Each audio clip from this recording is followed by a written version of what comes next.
Okay, record. I'm recording? Am I recording? Yes, recording. All right, perfect. All right, let's get started. What chapter do we want to start on? 7. Okay, so we're just going to go in order and just be really boring. We'll just go in order. Okay, so either we, finish the packet in 90 minutes or it becomes 7 o'clock. So we'll see. We'll see what happens because I have some really cool demos for chapter 20 that I want to do. So electrochemistry is one of my favorite chapters, even though electricity scares me in real life. So yeah, all right, so let's talk about 17. So this is kind of the last wrap-up bit of chemical equilibrium, particularly in aqueous solutions. So this section, the second half after titrations, which was midterm 3, this has to do with solubility product. So the idea that, making saturated solutions is easier for some substances, while other substances, it requires a lot of salt, a lot of solid in order to make a saturated solution. So how, we quantify that is related to KSP or solubility product. So KSP, SP stands for solubility product. I promised you, at the beginning of the semester that we'd be learning a whole bunch of different Ks. 1220 is just learning a bunch of different Ks. Little k, big K, and then there's dozens of big Ks. There's Ka. A stands for acid. Kb, Kw, water, what else? And then so now we have KSP. SP stands for solubility product. The idea that we are taking a solid and dissolving it in water. And then another one is KF. F stands for formation, which we'll talk about. Did I miss any? I guess KC. C stands for concentration, and KP stands for pressure. So that's like a half a dozen Ks that we're learning about. All right, so KSP. So I tell you the molar solubility of something is, the salt is 0.0015 molarity. What is the value of KSP for the salt? So a big learning objective in this section is, do you know how to write not only the balanced chemical equation that represents a KSP expression, but also write the expression for it? Just like, Ka, those expressions had a very specific kind of trend and what they looked like. Or KB reaction looked also similar. KSP reactions have a very certain way that you construct them. So how we write a generic KSP reaction is take the thing that you're dissolving. All right, so BX2, take it in the solid phase. We're going to dissolve it in water. So we're going to write an equilibrium arrow. And now we're going to dissolve it into its ions. So tell me, what ions do you produce when you dissolve BX2? What's one of the ions you get? B, and it is a what type of ion? Cation. And so it's probably B2+, right? It's probably B2+. What else do you get? 2 X minuses. Yes, 2 of them. All right. And that is aqueous, and I forgot to put that B2+ is also aqueous. All right, that is a generic KSP expression. Specifically, this is for a substance that has the formula BX2. So notice if we had a different formula like just BX or AX, the balanced chemical equation would look different, right? So this isn't like KAs where all KAs look exactly the same. We can have KSP expressions that look different because it depends on the identity of your salt. So just like all KSK reactions, we can write the expression that represents the equilibrium. Products over reactants. I love KSP. This is why. Because if we take the concentration of our products, B2+, X- squared, So notice I just put things with concentration in here. Do I put this solid in my K expression? No, you don't. So notice that these KSP expressions do not have anything in the denominator, and it makes calculations a lot easier. All right, so how do we approach this problem? I tell you molar solubility. This molar solubility represents X, the X that you're going to solve for when you do an ICE table. So how we approach an ICE table with our KSP expression, take your balanced equation and think about what happens when you dissolve some amount of this salt. Pretend BX2 is a really insoluble salt. Let's throw a chunk of it in water. So I'm just gonna make up a number. I'm gonna just say N. I'm gonna throw an N amount of salt into water. That pure water has no initial ion concentration in it. So notice my initial line is N, 0, and 0. So I'm throwing a chunk of solid into pure water. Our intuition says, okay, a little bit of that solid dissolves. So minus X of the solid, I'm gonna dissolve a little bit of that solid and then gain what on the other side? Plus X and plus 2X, very good. So at equilibrium, you'll have lost a little bit of your solid, gained an X amount of your cation, and gained a 2X amount of your anion. And just like all K expressions, that E line gets shoved into KSP, and that's typically, the next step. The E line, the equilibrium line, is what goes into the KSP expression. So notice here, this N minus X, it never goes into the K expression, but this minus X, that is molar solubility, all right? Molar solubility, all right? It's the idea that if you throw some solid into a liter of water, you will dissolve this mole amount of that solid, and that's what molar solubility represents, that X. So this question, I am telling you X, all right? I'm telling you the value of X, and so that helps us just fill in the rest of the equilibrium line. We shove those numbers into KSP, and then we have our answer. So here, this 0.0015, this is X, right? It's the molar solubility of the solid, but that X shows up in the concentrations of the cations and anions, all right? So I'll just kind of make this easier on myself and shove those X and 2X's into the KSP expression. So we get KSP equals X times 2X squared. So this gets rewritten as KSP equals 4X cubed. X is that molar solubility, so we can simply do KSP equals 4 times 0.0015 molarity cubed, and then that is our answer. And so I have KSP equals 1.4 times 10 to the negative 8, right? So we see KSP, really small number. Does a lot of this solid dissolve in water? Not really, all right. All right, so let's, so this question number 1, this is analogous to a type 1 ICE table where you never have to make an approximation. I give you a hint at what X is, and you put it into your ICE table and figure out what K is. You never make an approximation because I tell you what X is.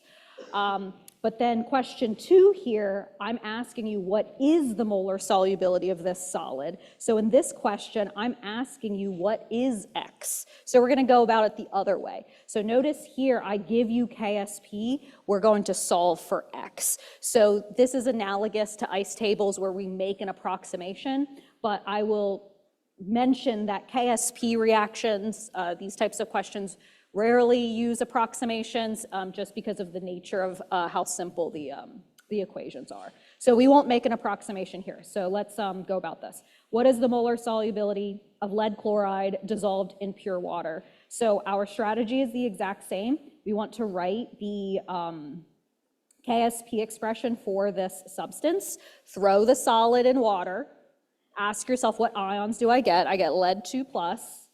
That's aqueous, and I get 2 chlorides. aqueous.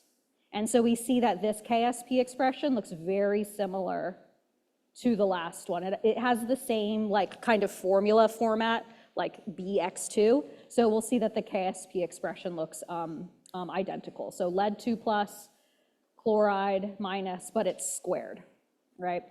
So when we write out our ice table, this helps us put the KSP expression in terms of molar solubility. Because right now, this KSP expression, it's just generic, saying, hey, KSP is equal to whatever the lead concentration is times the chloride concentration squared. This is not yet in the format of molar solubility.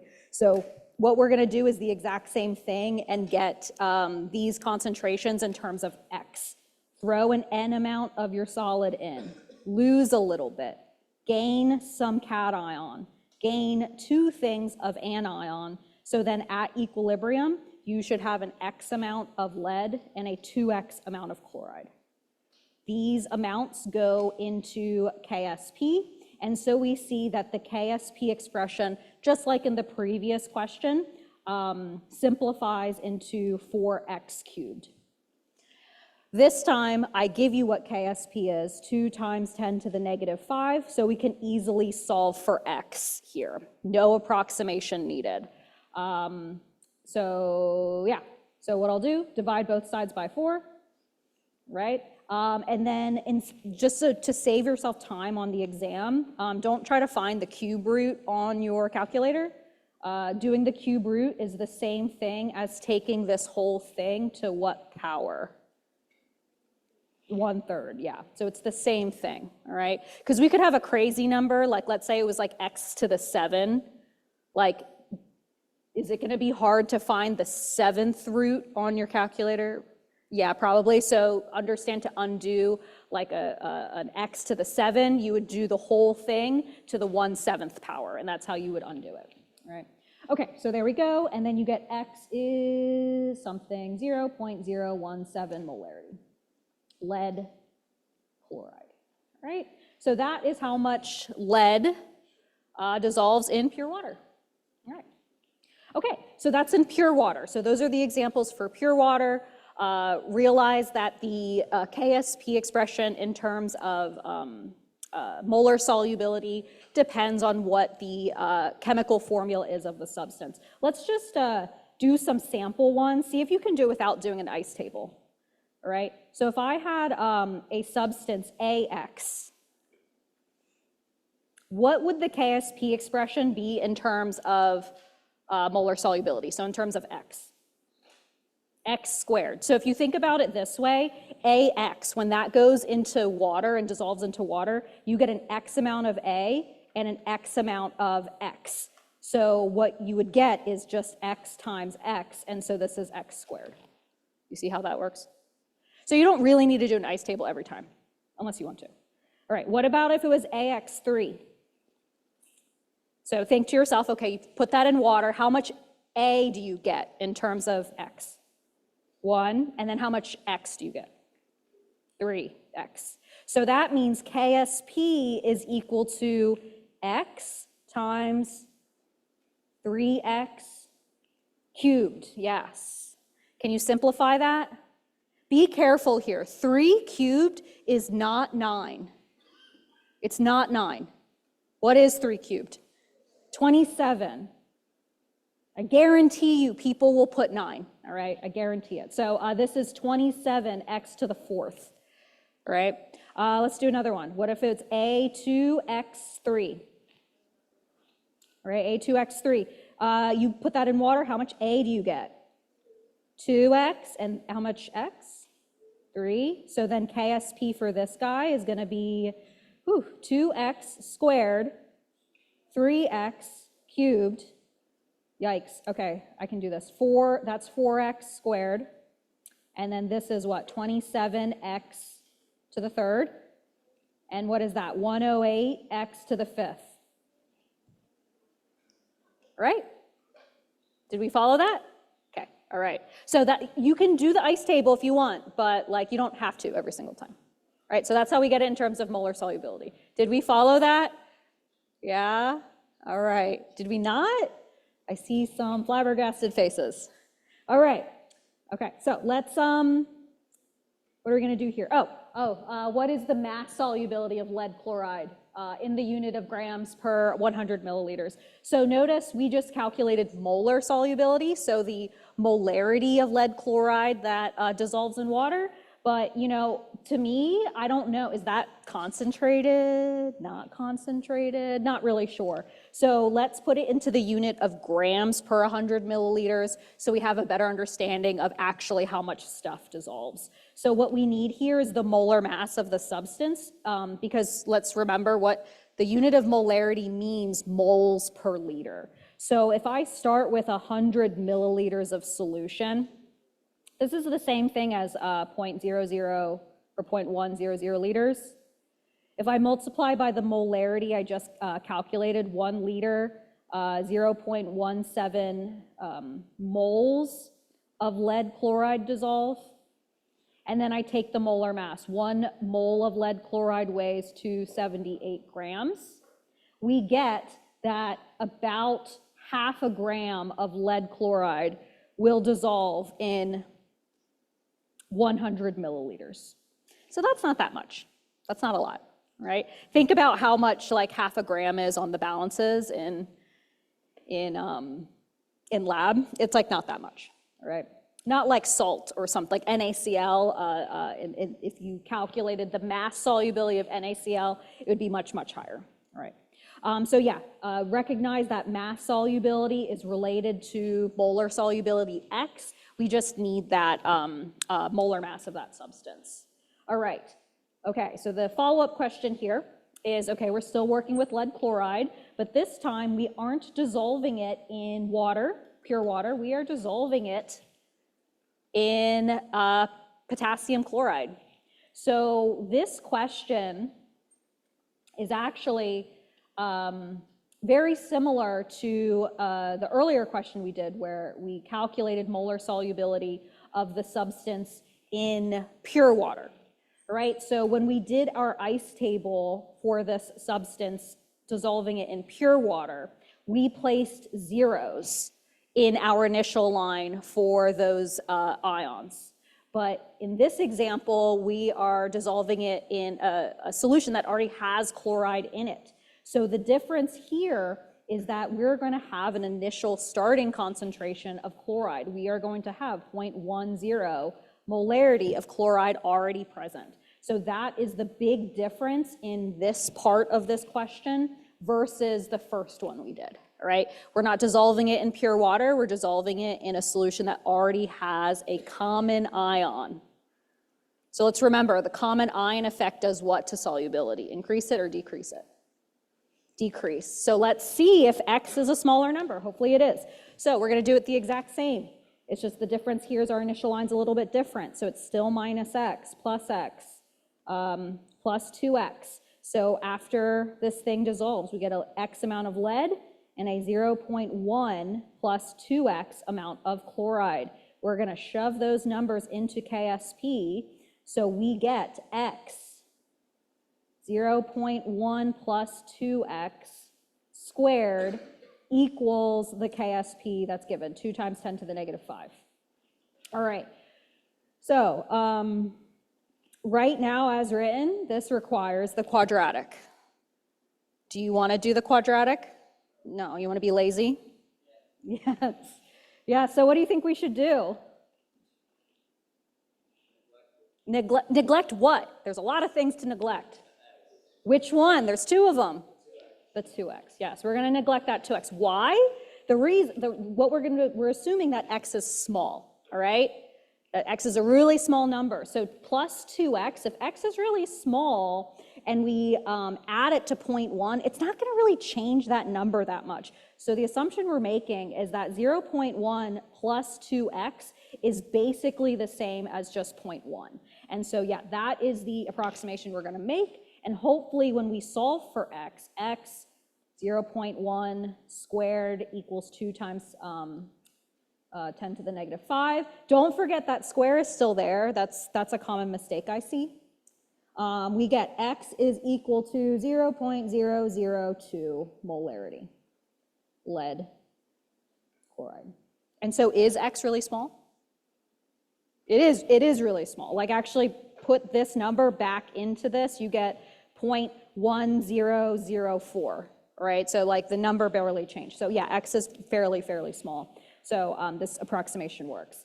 It's like 2% of the original number. So I think the threshold is about 5%. But yeah, there is X. Compare this number, right? That's the molar solubility of lead chloride in 0.1 molarity KCl versus in pure water, what did we get? We got 0.017 molarity. So notice that in the presence of a common ion, yes, in fact, our molar solubility went way down, all right? Our thing X, the X that we calculate is a much smaller number in the presence of a common ion, whether it be chloride, whether it be lead. When we solve for X and do our approximation thing, we'll get X as a much smaller number. All right, okay. All right, let's just do some more here. All right, so what's the molar solubility of magnesium hydroxide dissolved in pure water? All right, so let's just quickly write this KSP expression. Magnesium hydroxide, dissolve it in water. You get magnesium 2+, that's aqueous. I'm just going to be lazy and not write states. And then we get 2 hydroxides. So when we dissolve that chunk in water, we get an X amount of magnesium and a 2X amount of hydroxide. So when we put that into our KSP expression, we should get 4X cubed again. But I don't want to skip this step. KSP is equal to the product's concentrations. Hydroxide is squared because of that 2 coefficient. So we get KSP equals 4X cubed again, all right? And that KSP is given 1 times 10 to the negative 10. We calculate this, X is equal to, so wow, we've done this exact calculation like 3 times now. 1.4 times 10 to the negative 4 molarity, right? That is the molar solubility of magnesium hydroxide. That's how many moles of magnesium hydroxide dissolve. But did I ask you what molar solubility was? No, I asked you for pH. So pH relates to either H+ concentration, or in this case, what should we probably calculate?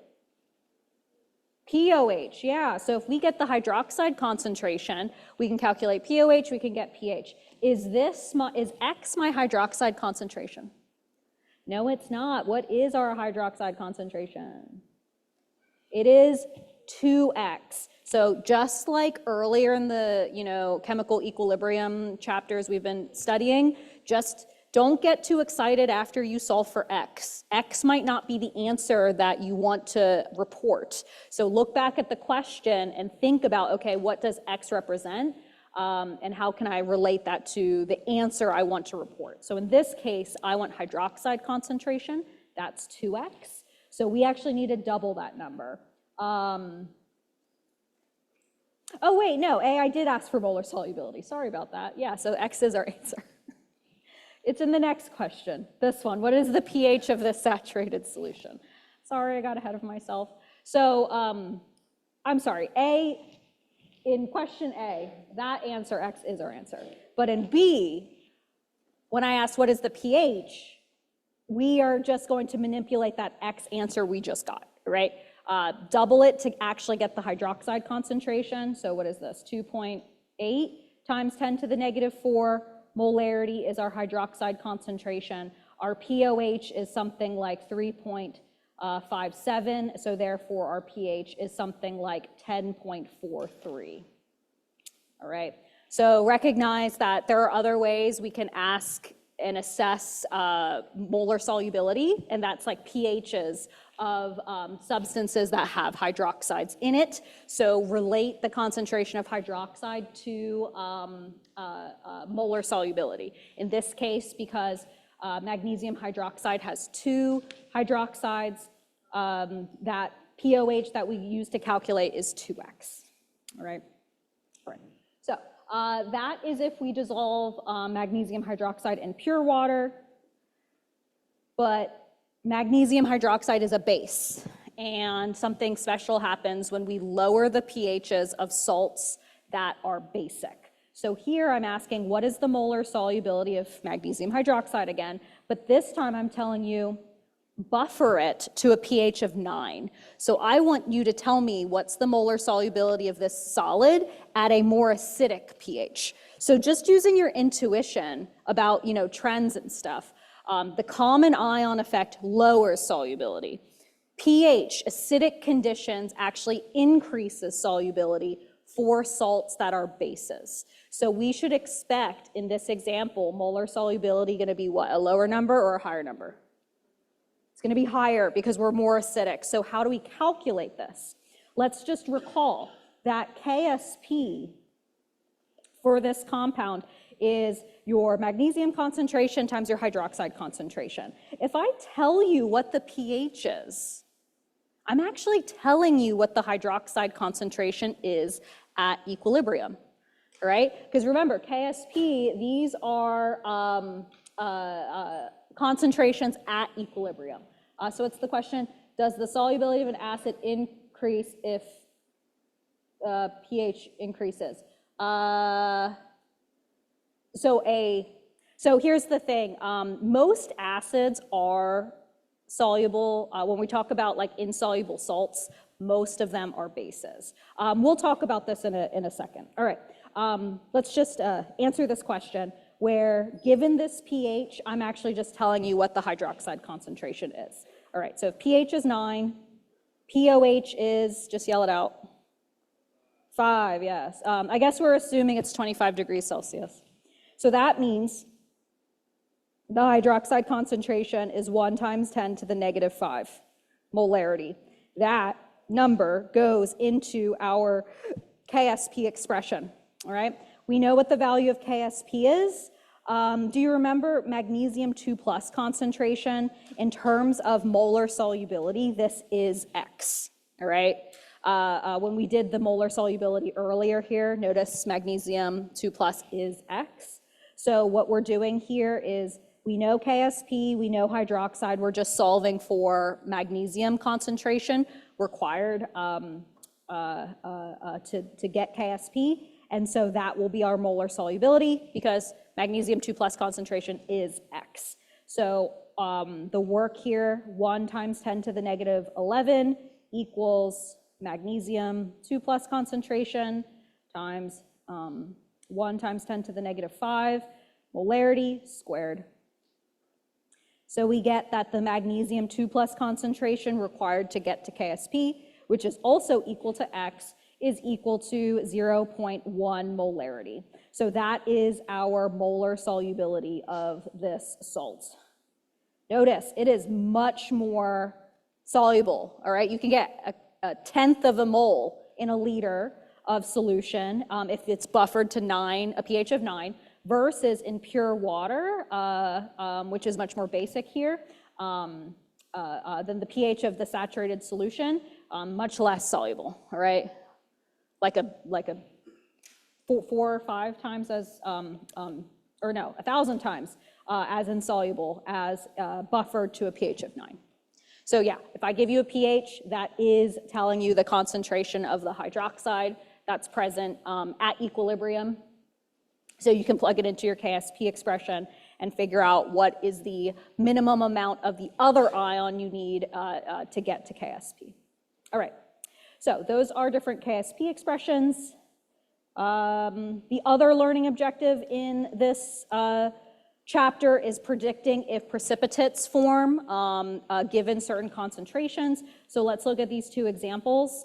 So here we're mixing 0.02 moles of sodium hydroxide with 100 milliliters of 0.1 molarity magnesium 2+. Does a magnesium hydroxide precipitate form? So the idea here is I'm giving you concentrations, so we want to calculate QSP, right? QSP, because we don't know if these are equilibrium concentrations. Just figure out the concentrations that are given, what type of Q conditions did you create here?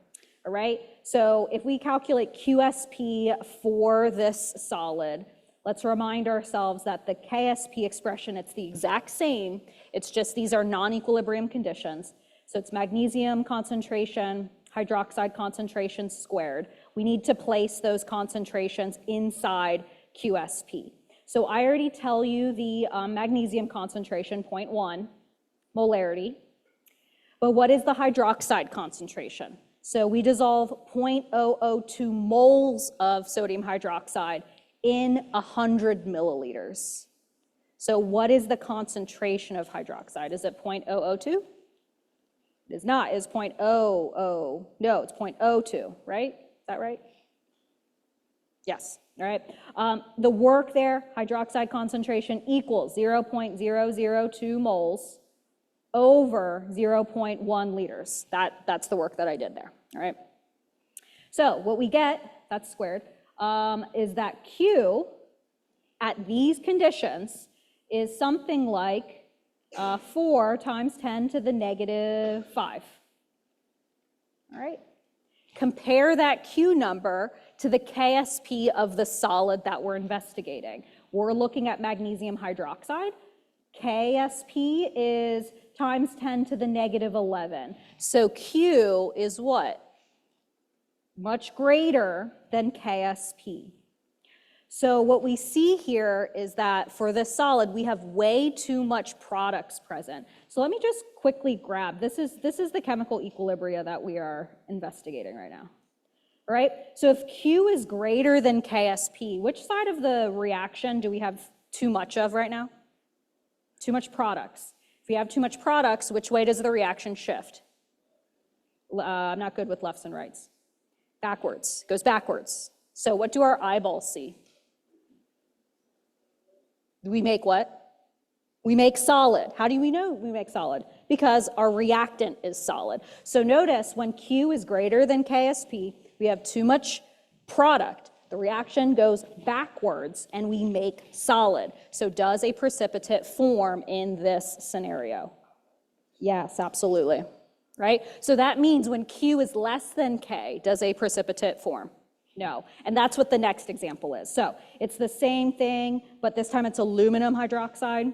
All right? So QSP is going to look a little bit different. QSP is the aluminum concentration times hydroxide concentration, but it is cubed, yes. All right? So it's actually the same concentrations here, 0.1 times 0.02, but it's cubed. And this is equal to 8 times 10 to the negative 7. That's Q. Compare that to KSP for aluminum hydroxide, which is 1 times 10 to the negative 6. And you see, yeah, K in this case is much bigger. So here, no precipitate forms because Q is less than K. All right.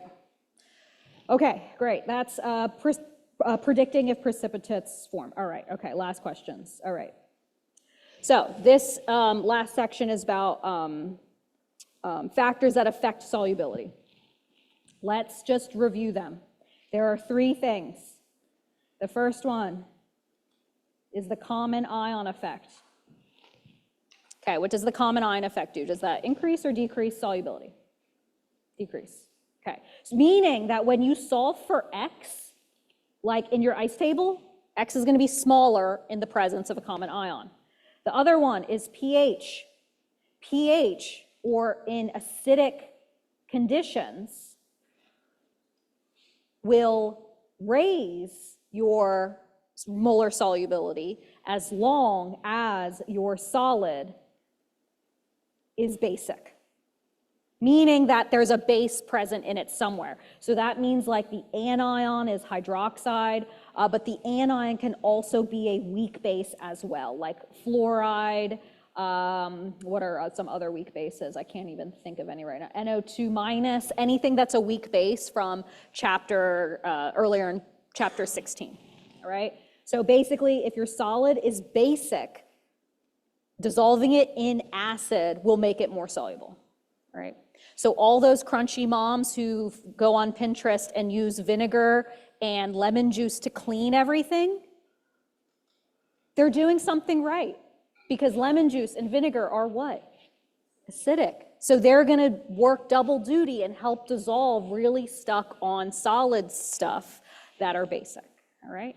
Okay, so like if you look at the main ingredient of toilet bowl cleaner, it's literally HCl, it's hydrochloric acid, because acids dissolve away stuff better if what you're trying to dissolve is a base. Okay, all right, that's my pedestal. And then the last one, the last factor is a complexing agent. Complexing agents do what to solubility? It increases it, all right, so those are the trends, all right? So, okay, let's write the chemical equations that represent these things, because oftentimes on the exams we want, the concepts are just as important. So if I tell you a value of KSP, you need to know what that represents. SP stands for solubility product. So if I tell you the KSP for silver hydroxide, you need to know that this KSP represents silver hydroxide as a solid. Put it in water, you get silver plus aqueous, and what else? Hydroxide. You need to know that that is the KSP expression if I give you KSP, all right? For something. And of course here this stoichiometry is 1-to-1. So that means the number that I give you here, KSP, is equal to silver concentration, hydroxide concentration for a saturated solution, and this is equal to 2 times 10 to the negative 8. All right? Or if I tell you, okay, KF, SP stands for solubility product, F stands for what? Formation. This is a complex ion. So if I give you the KF of something, you need to know that silver cyanide is my product. So I'm going to write that thing, silver, CN2 of a minus. That is my product, and it's aqueous. So how we write a KF expression is the thing is the product. And think to yourself, what ions and things do you need to make this? So one of the components of this complex is silver plus, right? What's the other component? Cyanide. But how many? 2 of them. And that is the KF expression, all right? So I can give you any complex. I could say, all right, we have like a complex, like, I don't know, iron, Cl6. I don't know what the charge is. Maybe it's like -3, okay, like that. And I could say, okay, KF is a really big number. What would the balanced equation for this be? That represents KF. Iron chloride, that complex is the product, and then think to yourself, what are the ingredients you need as reactants to make this? You have to have an iron. It's going to be a 3+ charge because there's 6 chlorides. The other ingredients are you need 6 chlorides. All right, so that is how you write your KF expression. Make your thing your product and think of the ingredients that you need to create it. Those are your reactants. I call these our free ions that you need to make your complex. All right, so that is the reaction. Notice that we have KF, a value of KF, and that also has an expression related to it. So KF, I tell you, is 1 times 10 to the 21 for this reaction. We can write still products over reactants for this KF expression. So here we're going to put the complex on the top, AgCN2 minus, and then we're going to put the free ions on the bottom. So concentration of that, silver plus, Cn minus, but that is squared, all right? So that is your KF expression. So why do I talk about KSP and KF? Well, this is the last idea where a complexing agent can increase solubility. So let me prove it to you by adding these 2 reactions up, all right? So let's add the KSP reaction to the KF reaction. So just add those 2 up. Is there anything that can cancel? If you add these 2 reactions up here, let me put the arrows in the same place. Does anything cancel? Yeah, Ag, that cancels. Anything else? Nope, that looks like it's everything. So if you add these two reactions up, you get Ag, hydroxide, solid, plus 2 cyanides, give you this really soluble complex plus a hydroxide. So this reaction is showing you, oh, if you have silver hydroxide solid, it's a really insoluble salt, but instead of adding pure water, let's say you add cyanide instead, Cn minus. What do you get? You get a really soluble complex and hydroxide. So here I'm showing you this complexing agent really helps dissolve this solid. To prove it to you why this reaction works so well, calculate the K, the equilibrium constant for this new added up reaction. If we add chemical equilibria, what do we do to the K values? Do we add them? Nope, we do what? Multiply them. So if you multiply the KSP, all right, this K is KSP times KF, you get a really big number. Did I write it down? Did I write it down? It's a really big number. It's something like 10 to the, I can't do math, like 13 or something. It's like a really big number. So in this reaction, if you add cyanide, you really favor the products. That cyanide, Cn minus, really helps dissolve that solid silver hydroxide. So that goes along with this last factor, complexing agents improve solubility because of this idea where Kf is so big, where if you multiply it by KSP, you still get a very, very large number. Okay, all right. So let's be done with this chapter. So putting this all together, here I tell you KSP for silver hydroxide, really small. The formation for silver cyanide, real big. So tell me, how will all of these things affect solubility of our silver hydroxide solid? Adding nitric acid will do what to the solubility of the solid? Increase, decrease, or will it remain the same? It's going to increase. Why? Because HNO3 is an acid. Acids react with bases. So let me just quickly show you why do acids increase solubility. So let's just look at this KSP expression real quick. All right? Acids react with bases. So if I add acid, acid will react with hydroxide, right? Reacting with hydroxide essentially removes it. So if we were doing Le Chatelier's principle and I tell you, okay, if we remove hydroxide, which way does the reaction go? Forward or reverse? It goes forward. If we remove a product. So if we remove a product, reaction goes forward, what should our eyeballs see? Solid disappears, all right? The solid, more of it dissolves and we make more dissolved stuff. So the idea here is that if your solid has a base present in it, either it be a hydroxide or a fluoride or a cyanide, something like that, acids will react with anything that's basic, essentially removing it from the product side. So that's why the solid pushes forward and dissolves into solution more, increasing solubility. So that's the idea there for solids that become more soluble in acidic conditions. Okay, all right, adding silver nitrate, what will that do to solubility? Decrease, because look, this is our solid, silver hydroxide. So the reason it'll decrease is because of common ion.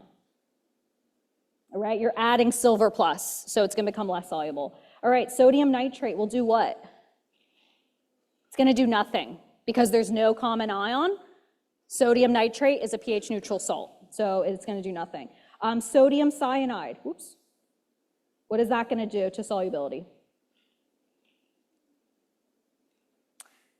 Look, I gave you KF of silver cyanide. So that means adding sodium cyanide, you're adding a complexing agent. All right, that's what you need to know. I didn't explicitly tell you cyanide is a complexing agent, but you need to know it is because it's present in the KF expression, right? Because I give you KF. You don't need to memorize what are complexing agents, but you need to know if I give you a KF, that means cyanide is a complexing agent. So here, solubility will increase because of KF. All right, and then finally, sodium hydroxide will do what to the solubility of this solid? Decrease. Why? Because of common ion. Hydroxide is a common ion, or you can think of the pH as well. That'll do it too. All right, so that's very conceptual and understanding those factors. And definitely the hardest one is formation. It's the formation one. All right, okay, last one. Which solids in this list become more soluble in acidic conditions? So remember the factors. pH, acidic conditions, solubility will increase only if what? The base, or the solid is basic, that there's a base present. So basically, if you ask yourself, this is like chapter 16 stuff, is the solid acidic, basic, or neutral? If you answer basic, then it will become more soluble in acidic conditions. So this first substance, it's basic, yeah, so will it become more soluble? Yes, it will. What about AgF? Yes, because F minus is a base, Cn minus is a base. Lead chloride, nope, that is pH neutral, so that's not going to do anything. Calcium hydroxide, yes, because hydroxide is a base. Strontium perchlorate, no, because it is pH neutral. All right, magnesium phosphate, yes, phosphate is basic, so that will react with acid, making it more soluble. And finally, aluminum hydroxide, yes, because hydroxide is a base. All right, so if you just go through this list and ask yourself which ones are basic, those are the ones that are more soluble in acidic conditions, because acids react with bases. All right. Okay, great. All right, okay, let's do a demo. Yeah, let's do a demo. Okay, so my demo, right here. Okay.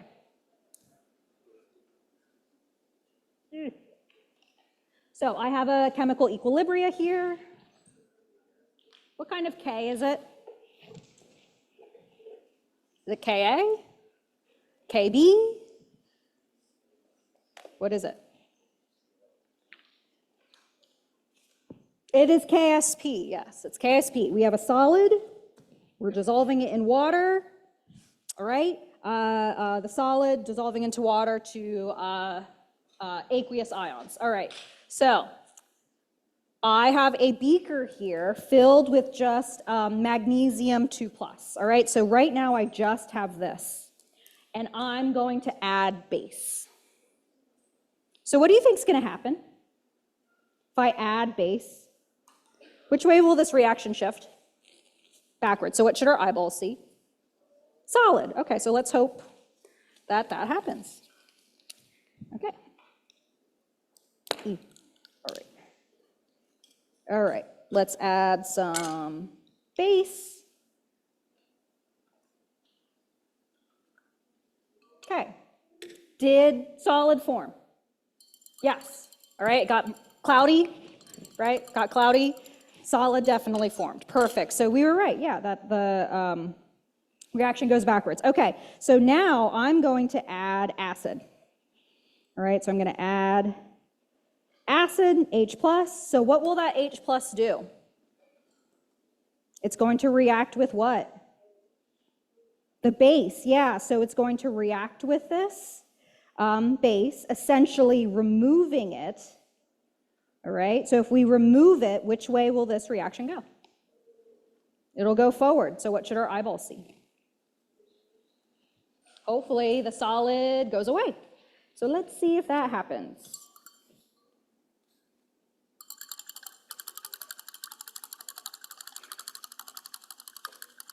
Ooh, it's getting smelly. All right, is the solid going away? Yes, it is. So see, it's getting, woo, yeah, definitely, way more clear because we push the reaction in reverse because we are moving a product. And so this solution, the solid, pushes forward. Our molar solubility increases because we added an acid. Magnesium hydroxide is a base, and so acids react with base. Therefore, we increase molar solubility. All right, so there we go. Okay, perfect. All right, so, oh crap, we only have like 40 minutes left. Okay, what do we want to do? Chapter 20. Chapter 20, okay, all right. Is there a specific question we want to do? All of them. Okay. All right, so let's just do this first one, balancing. But I'm going to point out, balancing redox reactions is super time consuming. I give you full permission to skip the question and come back to it later, because there are other electrochemistry questions that are a lot more straightforward. These balancing questions, one, they take a ton of time, and there's a lot of places you can make mistakes, all right? So like, for example, like these questions are a lot more straightforward, right? Calculating the cell potential, right? That's like, can you figure out what's the cathode, what's the anode? Cathode minus anode, that's it. So balancing, definitely trickier. So I'll just quickly run through the steps. If you look at my key, there are 6 or 7 steps. If you memorize the steps, you will always be right? So these are the steps, right? You need to get oxidation numbers of all of your atoms. If you think charge, you'll be fine. And we need to figure out what's oxidized and what's reduced. So chloride minus has an oxidation number of what, probably?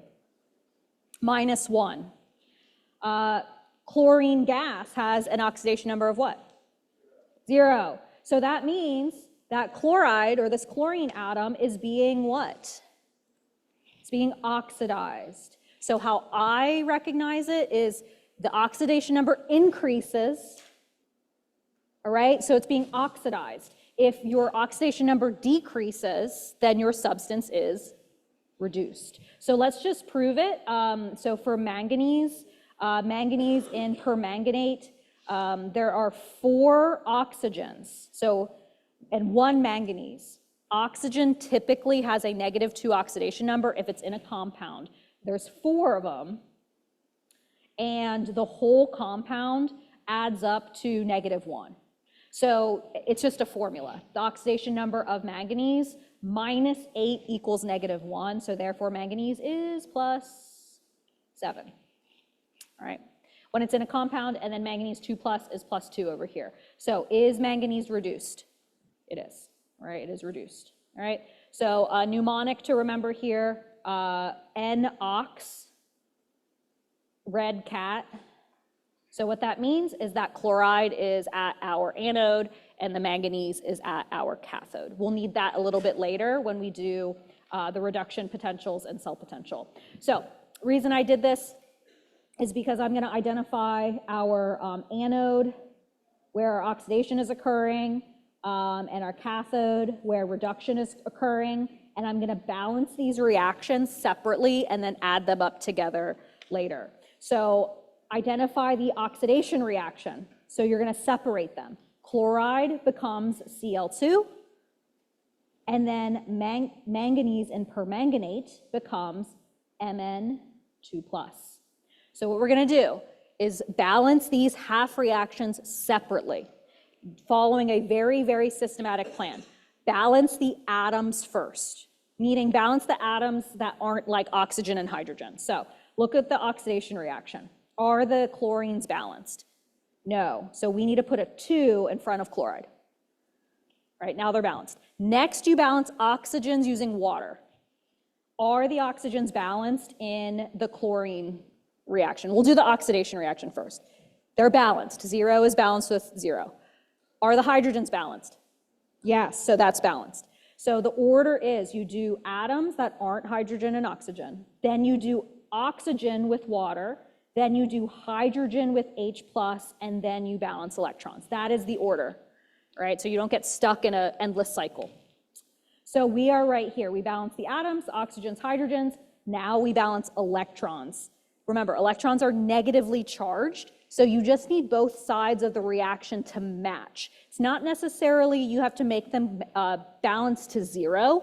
They just need to match. So the total charge on the reactant side for this oxidation reaction is what? -2, and then the other side is 0. So where do I need electrons to make them match? We need 2 electrons, but where? On the reactant side? No, on the product side, yeah. 2 electrons, because now look, now the product side, where there's 2 extra electrons, is overall -2. This is balanced, all right? That one's balanced. Oxidation reactions, electrons are being lost, so your electrons will be products. If you do this process and you get both reactions have electrons on the same side, you screwed up and you need to try again, right? We'll see for the next reaction, electrons show up on the reactant side. All right, so let's do the manganese one. Are the manganeses balanced? Yes. Are the oxygens balanced? No. So add water. We add water. How many waters do we add? 4. 4 waters. Now the oxygens are balanced. Now we balance the hydrogens with H+. This is balancing in acidic conditions, right? Because we're adding H+ to make things balanced. So how many H+s do we need? 8, perfect. On the reactant side. Now we need to add electrons. Again, be careful. I always like to take inventory and just look up what are the charges right now. So on the reactant side, what's the total charge? Be careful. It's +7. Yes, it's +7. And my product side is +2. So how many electrons do I need? 5. Where? Reactants, yes. See, there's a lot of places to screw up. All right. So notice, we have an oxidation reaction that generates 2 electrons, and then we have a reduction reaction that requires 5 electrons. So we can, if we connect this circuit, we can force this reaction to go forward. One reaction is feeding into the next reaction in terms of electrons. But when we add up these 2 reactions, the last thing is we need to make sure the number of electrons match. Do they match right now? So we're going to multiply this one by 5, this one by 2, and that's how we get our balanced chemical reaction. All right? So make sure you, check your coefficients, cancel anything that's repetitive when you balance it. And so what you'll see is that 10 electrons will cancel in the background, and that is your end value. All right? So I'm not going to do the work of showing it. This is the full balanced chemical reaction. I want to do my demo because I love this demo. All right, love this demo. So here is the reaction. All right, that's the balanced reaction when you do the 5 times the first reaction, 2 times the other reaction, and add them up. So permanganate is being it's being reduced in this reaction. So therefore, what kind of agent is it if permanganate is being reduced? The oxidizing agent, all right? So permanganate is a very pretty purple color, all right? It's a very pretty purple color. This is my reducing agent, my oxidizing agent. Okay, permanganate, really purple. I don't even need a lot. Come on. Okay. Purple? Yes, purple, okay. And so in this case, chloride is being oxidized. Chloride is being oxidized, therefore what kind of reducing agent is it? It's a what? Reducing agent. I'm going to add a different reducing agent. It doesn't really matter, all right? But this reducing agent is colorless. All right, so this one's colorless. I haven't done the reaction yet. I don't know how much to add. Like that sounds good. All right, so there's my reducing agent. So when I mix these two and a redox reaction happens, our product is Mn2+. It's colorless. So what do you think should happen when I mix these 2 things up? It should change color, right? We should make Mn2+, and the color should turn what? It should turn colorless, right? We'd think. All right.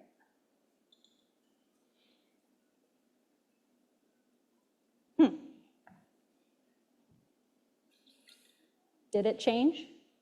No, it didn't turn colorless. So do you think a reaction happened? No, why?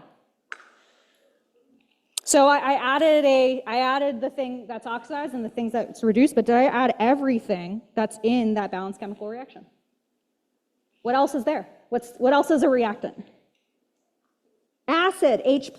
We balance this reaction in acidic conditions. Acid is required to make this reaction go. So I have just a little dropper bottle of some acid. I'm just going to put a drop, maybe 2 drops in.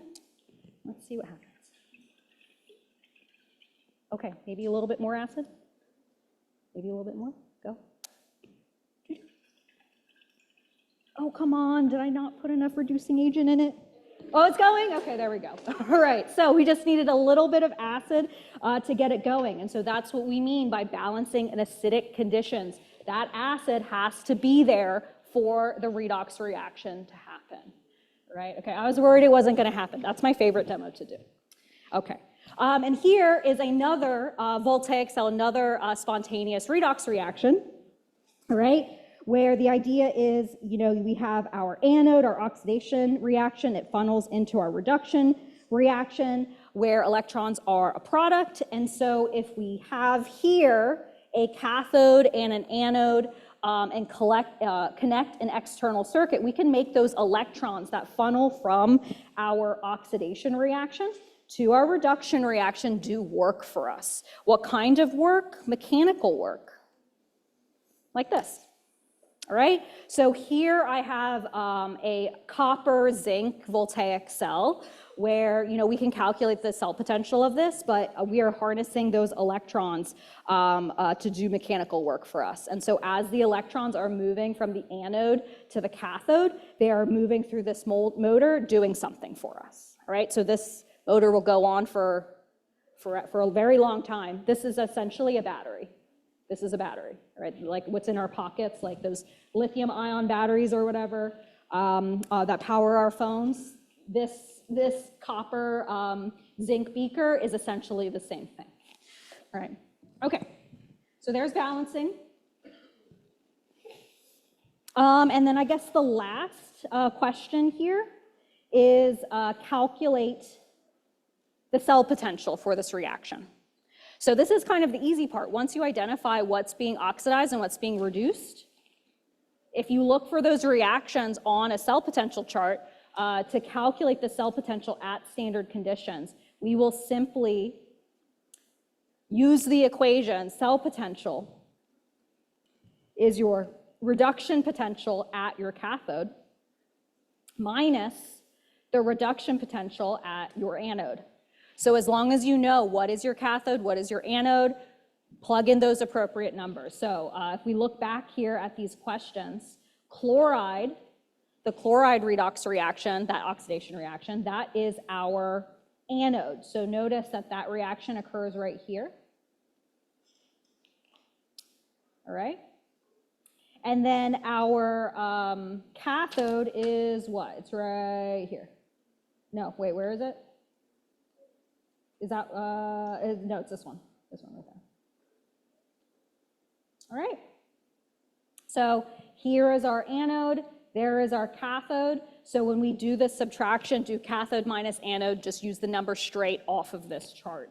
So our cell potential for this electrochemical cell will simply be 1.51 volts minus 1.36 volts. So it's going to be an overall positive point something. 0.15 volts. All right, so this is a spontaneous voltaic cell because overall we get a positive cell potential out. Okay, all right, so there's that demo. Great. All right. All right, okay, we're just gonna go in order? Yeah? Okay. All right, 17. So I recognize that, you know, doing the equation E cell equals cathode minus anode, it's not that of a strenuous equation. All you have to do is identify what is your cathode, what is your anode. You basically just need to know oxidation numbers, like what's oxidized, what's reduced.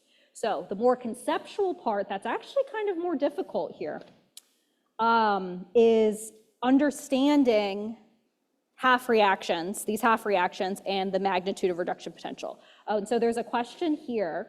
It says, why isn't anode E number flipped? This negative sign does the flipping for you, right? So notice that this equation that I gave, both of the cathode and anode numbers are in the reduction form. This negative sign does the flipping for you. So this equation actually mathematically is the exact same as this equation, the reduction potential of your cathode plus the oxidation value of your anode. But the thing is you will never find oxidation values. It's always reduction tables. There's never oxidation tables. It's because it's the same number, just flipped. So that's why. Was there a question up there? That was it? Okay, perfect. Yeah. So in my mind, I always use this equation, all right? Just because then I can use the numbers just straight off the table, cathode minus anode, but do know that the anode reaction is it's oxidation. So that comes into play here. If I give you standard reduction potentials of silver and zinc, these are reduction potentials. So I'm telling you via these numbers how well silver plus and zinc 2 plus are reduced. If we want information about how things are oxidized, we need to think about the reverses of these reactions. So of these substances, what is our strongest oxidizing agent? You need to remember that an oxidizing agent is something that is oxidized or reduced? Reduced, yes, all right? So something that is reduced is an oxidizing agent. So to figure out what is the best oxidizing agent, you need to look for the thing that is most easily reduced. So you want to look for the most positive reduction potential. The thing with the most positive reduction potential is easily reduced, is a good oxidizing agent. So on this list, which is more easily reduced? Silver or zinc? The silver one, right? Because it's positive 0.80. But what is being reduced? Is it silver plus or is it silver solid? Silver plus is being reduced. So our answer here is silver plus. Therefore, what is the weakest oxidizing agent? It would be zinc 2 plus, all right? Zinc 2 plus. I mean, there's only two options, right? Okay, so this one's a little bit harder. What is the substance that's the strongest reducing agent? So let's go through the same thought process. Something that's a reducing agent is what in the reaction? It is oxidized. So it's something that's oxidized, all right?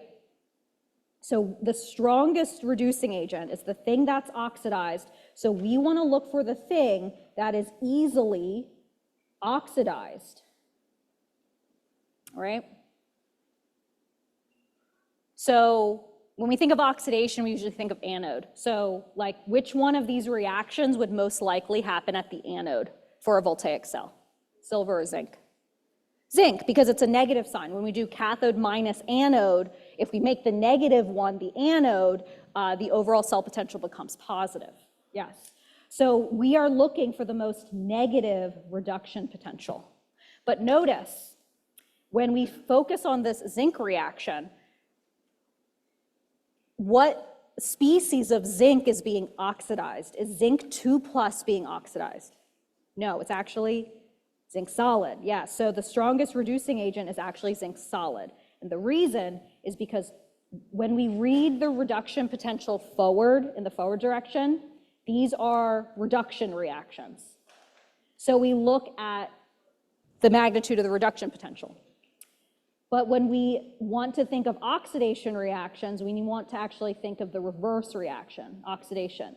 These have oxidation potentials, which you need to recognize as the opposite of magnitude of the reduction potential. So your oxidation potential is technically the negative of your reduction potential. So here, silver plus is the best oxidizing agent. Silver solid is actually the worst reducing agent. Zinc solid is the best reducing agent. Zinc 2 plus is the worst oxidizing agent. Does that sound familiar? right? Something that's a really good acid has a conjugate base that's what? Really crappy.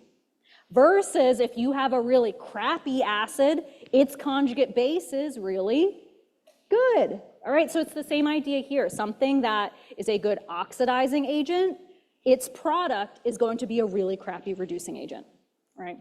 So yeah, okay, perfect. All right, so let's do this one. What is the EMF, which is just a different way of saying E cell, cell potential, that produces the largest, the most voltaic cell from this table? So what's our strategy here? If we want the largest cell potential, we want the most positive cathode and the most what anode? Negative, yeah. So in actuality, what you're doing is you're choosing, like inherently, the strongest oxidizing agent and the strongest reducing agent. That is what you're doing when you choose the most positive and the most negative. That's what you're doing, right? So yeah, so this permanganate thing, what is that gonna be? Cathode or anode? Cathode. And then our zinc thing is gonna be the what?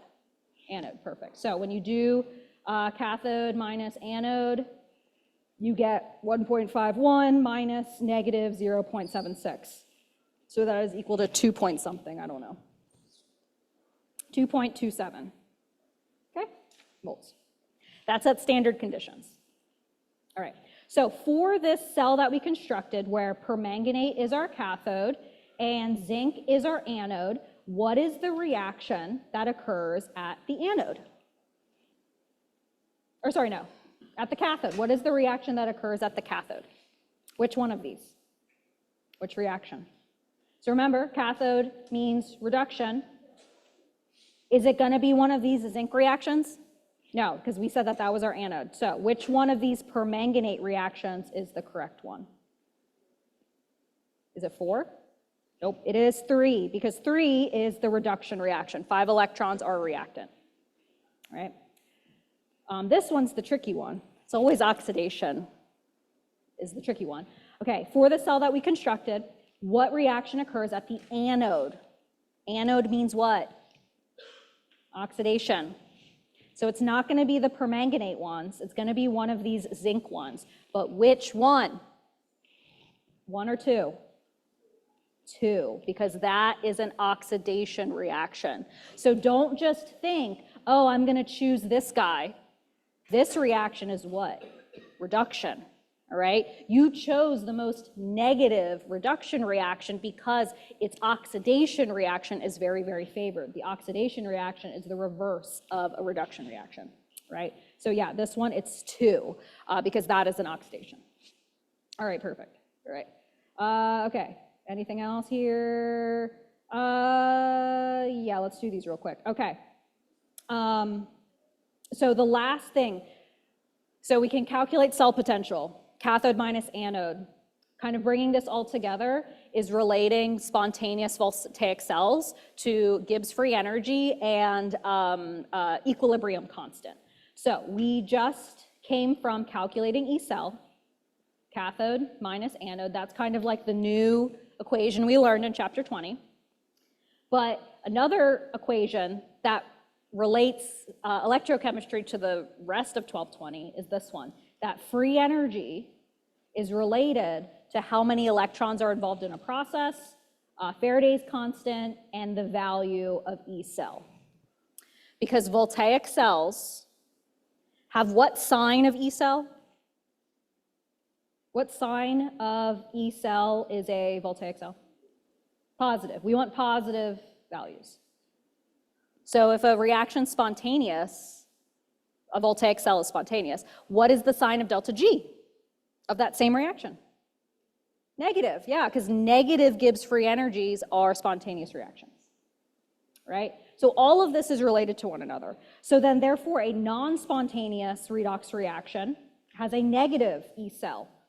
This has a positive Gibbs free energy, right? And so finally relating free energy to equilibrium constant, free energy equals negative RT ln K. If we have a very spontaneous reaction, K is large. versus a non-spontaneous reaction, K is small. So all of these things are related to one another. Delta G is related to cell potential, so negative NFE. Delta G is related to K. So therefore, cell potential is also related to K. We can combine these two equations and relate cell potential and K. I think that ends up being cell potential equals, can I do that math? RT ln K over NF, something like that, right? So all of these equations are related via spontaneity. Spontaneous reactions have large Ks, positive E cells. Non-spontaneous reactions have negative cell potentials and small equilibrium constants. So yeah, putting all of that together into electrochemistry, all right, I can give you a redox reaction. I can ask you what is the cell potential, so that's EMF. I can ask you what is the free energy for this reaction, so delta G, right? And then what is the value of K for the reaction, so delta G equals negative RT ln K. So really, you know, B and C, we've done these before, right? But relating it to this new way that we can calculate cell potential. And so I'll remind you the two minimum equations to use are these ones. We give you these two, all right? Relating Gibbs free energy to K, relating Gibbs free energy to cell potential. So let's just do at least one of them, all right? So to calculate cell potential, we need to figure out what is our cathode, what's our anode. So zinc is our what?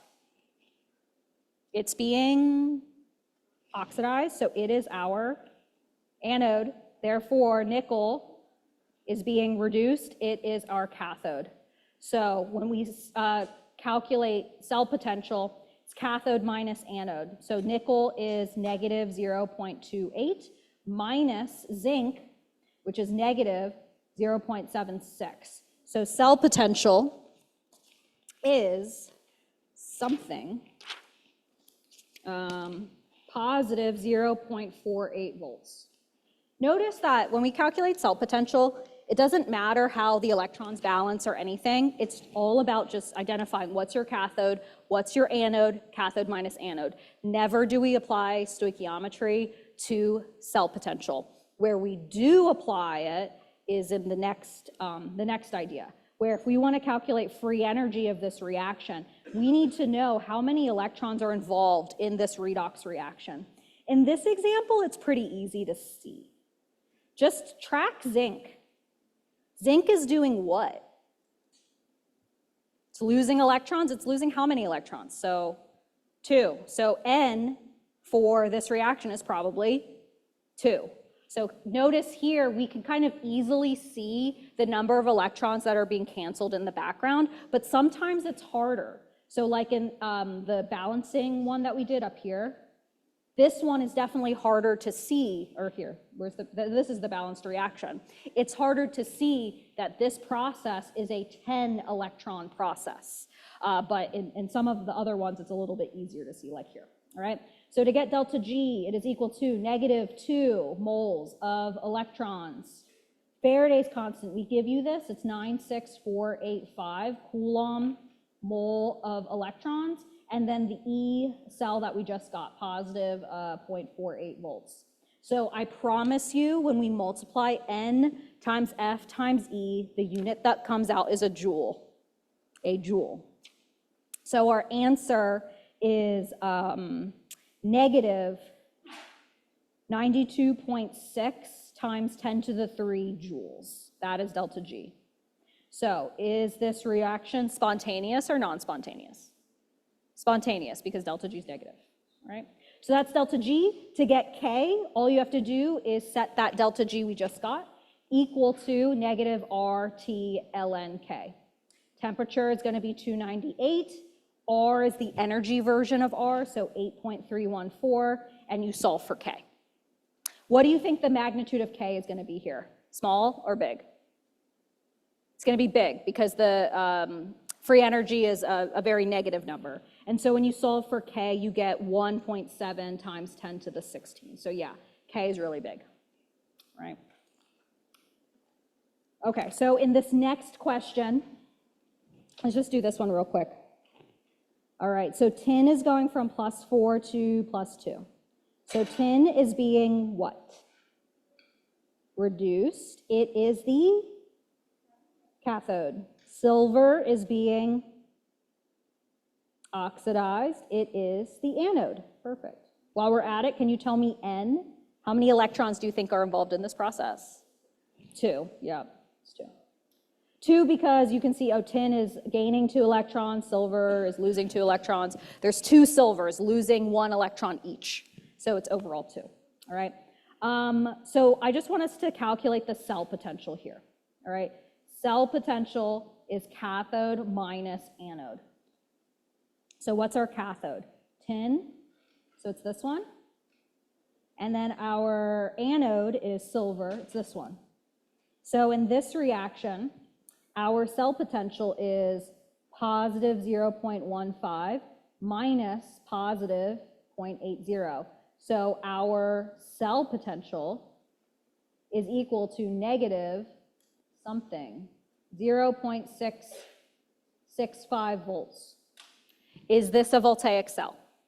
It's not, right? So in this direction, this reaction is not spontaneous. But if we reverse the reaction, it would be, right? This doesn't mean that we can't solve for K, we can't solve for delta G. It just means the signs are a little bit different. So if we use this E cell and calculated delta G, is it going to be a positive or negative value? Positive, very good.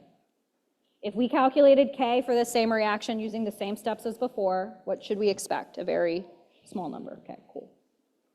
All of it's related. All right. Okay, let's do this one real quick, and then we'll have 4 minutes to do some chapter 19. Okay, so we have a zinc and a nickel voltaic cell. It's constructed just like the one we have up here that's spinning our little flag thingy, except that's with copper, but it's not a big deal. How do these things change with time? So I'll just tell you that zinc is our anode. Nickel is our cathode because of oxidation number. So how does the mass of our anode change with time? Is it going to go up in mass or down in mass? So notice, the anode is zinc solid. The anode and cathode are always the solids. So zinc solid is where on this reaction, this balanced reaction? It's a reactant. Reactants get consumed. So we would expect the mass to what? Increase or decrease? Decrease, yes. The amount of zinc solid is going to decrease. So then how does the cathode, what's our cathode? Nickel? How will that change with time? It's going to increase. The reason? Because nickel is a product. Zinc is a reactant, right? So that's how the masses change. How do concentrations change with time? How is the zinc concentration going to change? Use the same just strategy. Look and see where is the zinc ion and nickel ion present in this balanced reaction. Zinc 2+ is a product, so its concentration is going to increase as this reaction goes from reactant to product. Nickel 2+ decreases because it's a reactant. Electrons flow from where to where? Anode to cathode. Right? That's what our balanced half reactions say. And then finally, I suggest just memorizing these with the salt bridge. Cations in the salt bridge will flow towards the cathode. Anions flow towards the anode. I'm not going to take the time to explain why. It's about balancing charge as this reaction goes forward, right? Because we're consuming positive charge at the cathode and making more positive charge at the anode, right? So recognize that you can answer a lot of these questions by just looking at the reaction that's happening. We're consuming reactant and making product. All right, so I got 3 minutes. Is there a certain question in chapter 19 you want me to do? Is there a number? If there's not a number, then I'm going to end it. No one's going to say a number.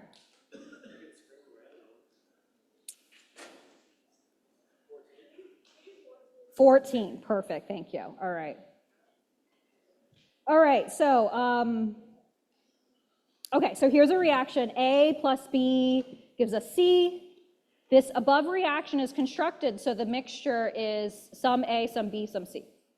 Is this reaction at standard conditions? What does standard conditions mean? Most people get the 298 thing, but that's not the only thing. Standard conditions also means, like all of those reactions that you find in the back of the book or whatever, all of those reactions were done under very strict conditions. The temperature was 298. Anything that had a concentration was 1 molarity. Anything that was a gas was 1 atm. So is this reaction at standard conditions? No, because the gases are not at 1 atm. The concentrations are not at 1 molarity, right? So no, this reaction is not at standard conditions. Now I ask you, is the reaction at equilibrium? So, hold on. We probably need to do 13 as well, right?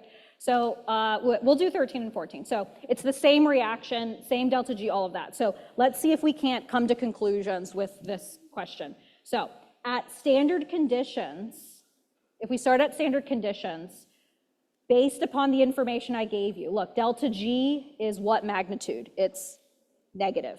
So what does that mean? At standard conditions, the forward reaction is what? Spontaneous or not spontaneous?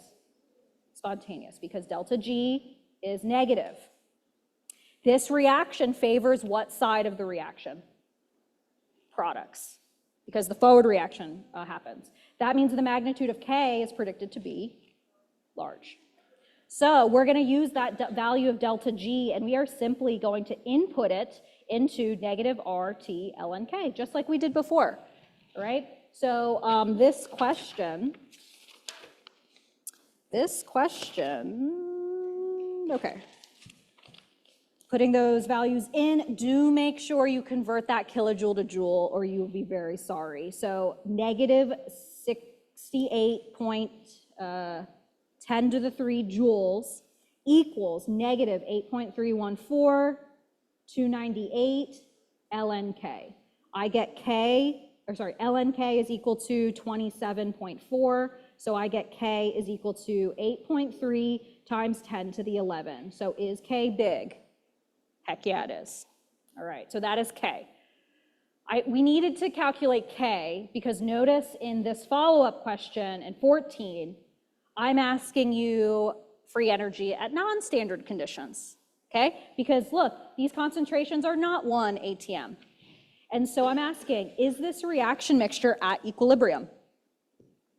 If this was chapter 15, how would you determine if a reaction was at equilibrium? Q is what compared to K? Is equal to K. When we're at equilibrium, Q is equal to K. So what do you think we should do to check if this reaction's at equilibrium? Calculate Q, compare it to K. So let's calculate Q. How do we calculate Q? Products over reactants, but use the concentrations that are given. So Q is equal to the pressure of C squared over the pressure of A over the pressure of B, but it's cubed. So put in the numbers that are actually given. So the pressure of C is 25 atm, so 25 squared. Over A and B have the same pressure, so it's 1.5 to the 4th power, right? So Q is equal to 123. That's like kind of big. That's Q. Compare this to K, times 10 to the 11. So Q is what? Bigger? Much smaller than K. Much smaller than K. So at this moment, at this condition that was given in the problem, we have too much what right now? Reactant. So the reaction should go forward. We need to make more products, so Q equals K, all right? So how can we prove that the reaction goes forward, we calculate delta G at non-standard conditions. So notice we used this equation, delta G naught equals negative RT ln K, where K is related to delta G naught. The other equation that uses delta G is delta G equals delta G naught plus RT ln Q. Do we know delta G naught of this reaction? Yes. Do we know Q of this reaction? Yes. All right. So our intuition says that, oh, the reaction needs to go forward. So what do you think the sign of delta G is going to be? It's going to be negative, all right? And it will be, and the reason is because Q is less than K. Mathematically, when you put this in, when Q is less than K, delta G becomes a negative number. So plugging in all these numbers, so negative 68, again, make sure that this is in joules or you'll be very sad. All right, that's delta G in joules, 8.314, temperature 298, ln Q, we just got Q is 123.